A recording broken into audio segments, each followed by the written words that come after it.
बागु तड़ागु बिलोकि प्रभु, हर से बंधु समेत, परम रम्य आराम यहो, जो राम ही सुख देत। बाग और सरोवर को देखकर प्रभु श्री रामचंद्र जी भाई लक्ष्मण सहित हर्षित हुए। यह बाग वास्तव में परम रमणीय है, जो जगत को सुख देने वाले श्री रामचंद्र जी को सुख दे रहा है। चहु दिसि चीती पूछी मालिगन, लगे लेन दल फूल मुदित मन, तेहि अवसर सीता तह आई, गिरिजा पूजन जननी पठाई।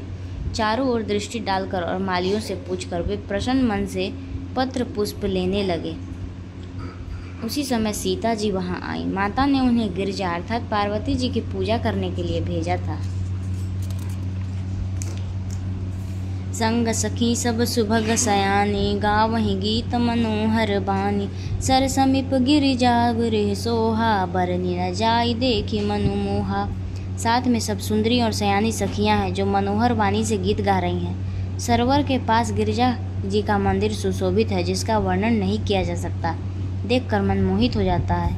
मज्जन करी सर सखिन समेता, गई मुदित मन गौरी निकोता, पूजा किन्ही अधिक अनुरागा, निज अनुरूप सुभग बरु मागा।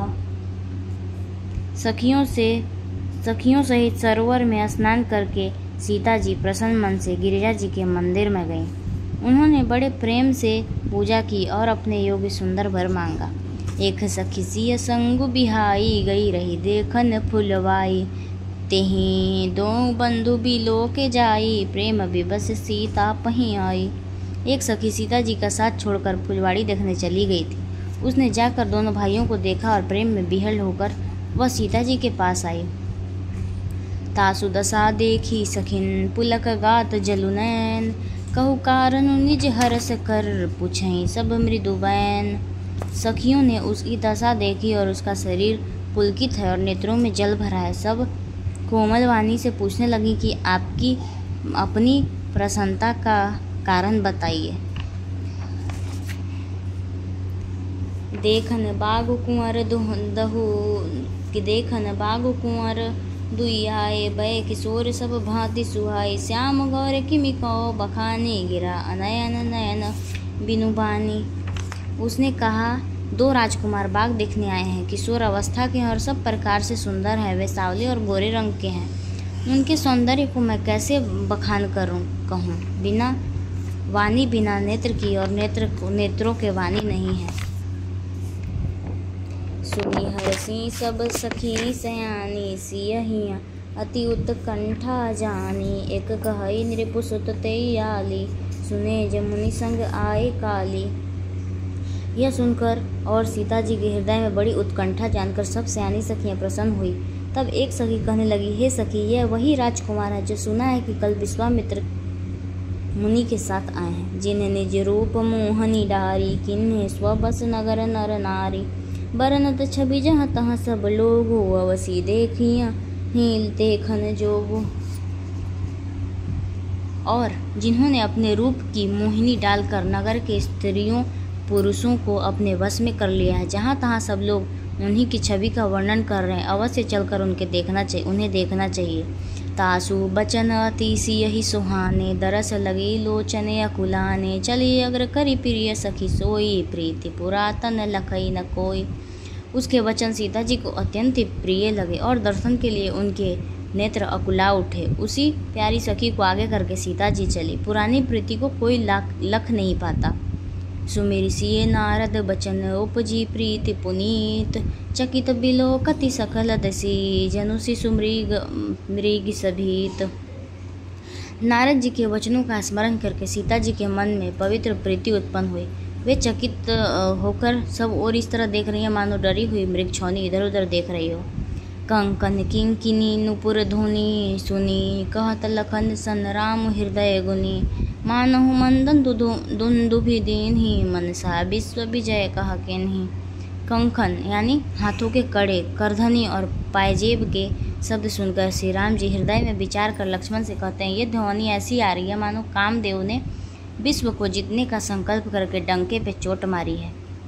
अस कही फिरी चितई तही ओरा, सिय मुखी शशि भय नयन चकोरा भय बिलोचन चारु अचंचल मनहु सुकिचि निमि तजे दिगंचल। ऐसा कहकर श्री राम जी फिरकर उस ओर देखा।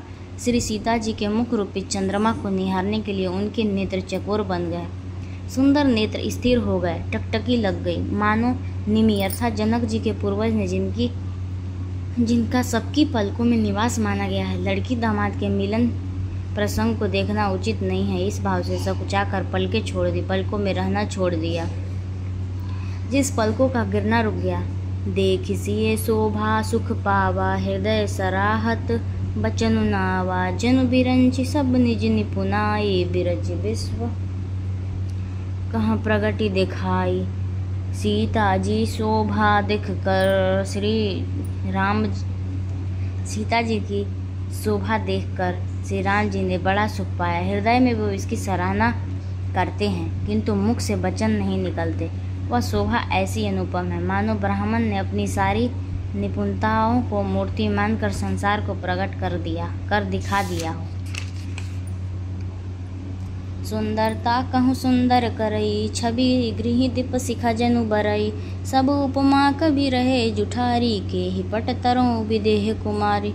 वह सीता जी की शोभा सुंदरता को भी सुंदर करने वाली है। ऐसी मालूम होती है मानो सुंदरता रूपी घर में दीपक की लौ जल रही हो। अब तक सुंदरता रूपी भवन में अंधेरा था, वह भवन मानो सीता जी की सुंदरता रूपी दीप शिखा को पाकर जगमगा उठा है, पहले से भी अधिक सुंदर हो गया है। सारी उपमाओं तो कवियों ने जूठा कर रखा है। मैं जनक नंदिनी श्री सीता जी की किससे उपमा दूँ?